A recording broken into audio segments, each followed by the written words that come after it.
எண்களுக்கு இடையே உள்ள தர்க்கவியல் தொடர்பை கொண்டு விடுபட்ட எண்ணை கண்டுபிடிக்க. முதல் படத்துல மொத்தம் நமக்கு 3 எண்கள் கொடுத்திருக்காங்க. இதுல கீழ்ப்புறம் உள்ள 2 எண்களை பயன்படுத்தி மேலே உள்ள எண்ணை உருவாக்க முயற்சி பண்ணுவோம்.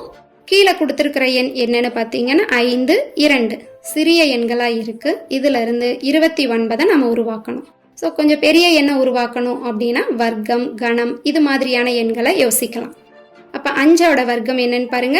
5 ஸ்கொயர் 25, 2 ஸ்கொயர் 4, இதை கூட்டுனா 29. அப்ப இதுதான் இந்த இடத்துல பயன்படுத்தப்பட்ட அமைப்பு.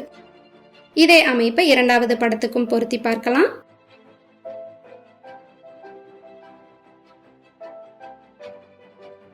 $52. அப்ப இதுதான் இந்த இடத்துல பயன்படுத்தப்பட்ட அமைப்பு. அப்ப இதே அமைப்பை மூன்றாவது படத்துக்கும் பயன்படுத்துங்க. 8 ஸ்கொயர் 64, 3 ஸ்கொயர் 9, இதை கூட்டுனா நமக்கு கிடைக்கக்கூடிய எண் 73. அப்ப சரியான பதில் ஆப்ஷன் ஏ 73.